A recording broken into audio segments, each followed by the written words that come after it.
Terhormat Bapak-Bapak, Ibu-Ibu, salam Pancasila. Bapak-bapak, Ibu-Ibu yang melihat video saya ini, tolong jangan lupa subscribe, like, dan di-share. Sifatnya gratis. Pada hari Kamis, tanggal 2 Desember tahun 2021 ini, saya akan mengomentari polisi diskriminatif dalam menangani perkara penghina Al-Quran dan Alkitab strip Injil. Ada penghina Al-Quran di Deli Serdang, Medan, yang dilakukan dengan cara mengeluarkan kemaluannya yang digosok-gosokkan ke Al-Quran. Setelah polisi mengetahui kejadian tersebut, langsung polisi Deli Serdang menangkap laki-lakinya dan ditahan di kepolisian.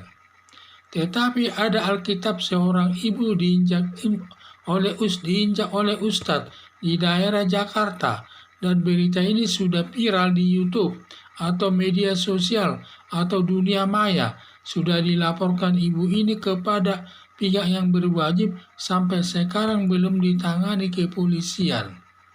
Polisi dalam menangani perkara sifatnya diskriminatif, melihat besarnya pengaruh agama yang dihina tersebut. Tindakan kepolisian ini melanggar asas equality before the law atau persamaan hak di depan hukum.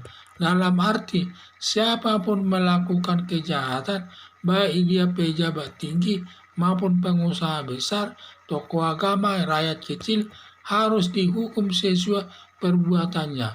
Maka dikaitkan terkait dengan penghinaan Al-Quran dan Alkitab atau Injil, kedua-duanya harus diadili sesuai hukum yang berlaku.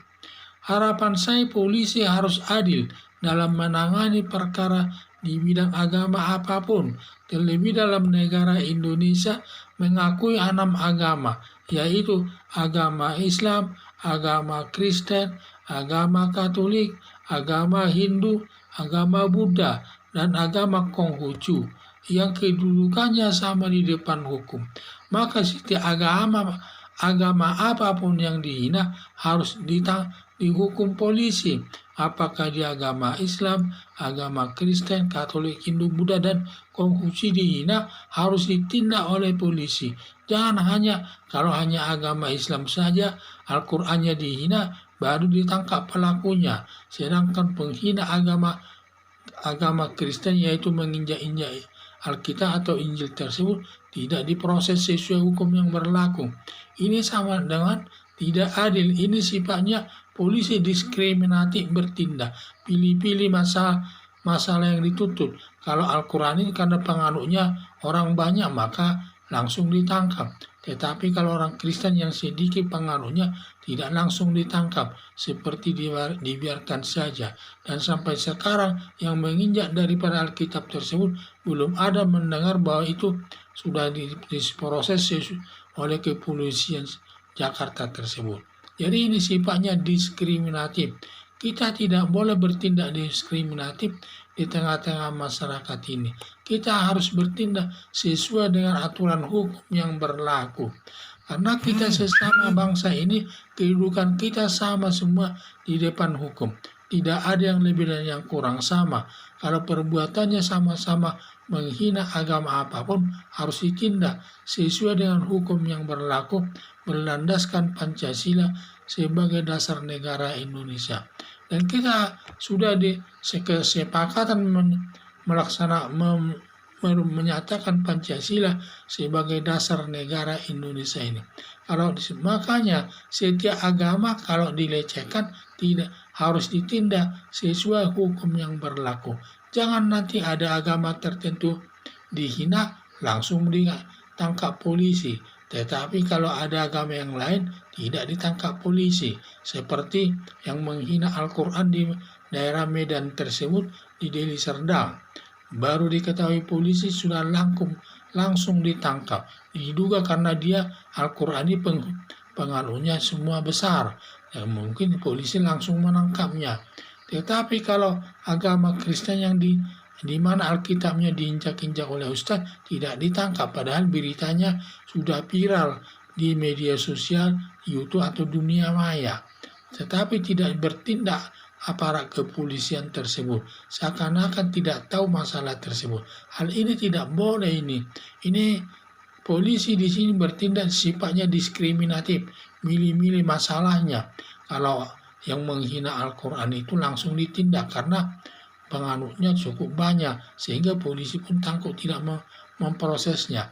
Tetapi kalau yang dihina itu Alkitabnya tidak ditindak karena penganutnya cukup sedikit, tidak banyak. Nah, di sinilah mungkin sehingga polisi itu bertindak diskriminatif. Sehingga seharusnya polisi itu selaku aparat penegak hukum menindak sesuatu itu harus berasaskan equality before the law, persamaan hak di depan hukum. Siapapun dia yang melakukan kejahatan, baik dia seorang pejabat tinggi, seorang pengusaha besar, seorang tokoh agama atau masyarakat kecil, kalau melakukan kejahatan harus dihukum sesuai dengan perbuatannya. Samalah dengan masalah ini. Penghina daripada Al-Quran dan juga penghina daripada Alkitab tersebut seharusnya harus sama-sama dihukum dan diproses sesuai hukum yang berlaku. Jadi harapan saya polisi harus adil dalam menangani perkara di bidang agama apapun, terlebih dalam agama, terutama dalam negara Indonesia mengakui 6 agama, yaitu agama Islam, agama Kristen, agama Katolik, agama Hindu, agama Buddha, dan Konghucu yang kedudukannya sama di depan hukum. Agama manapun dihina harus ditindak sesuai aturan hukum yang berlaku. Sekian dan terima kasih.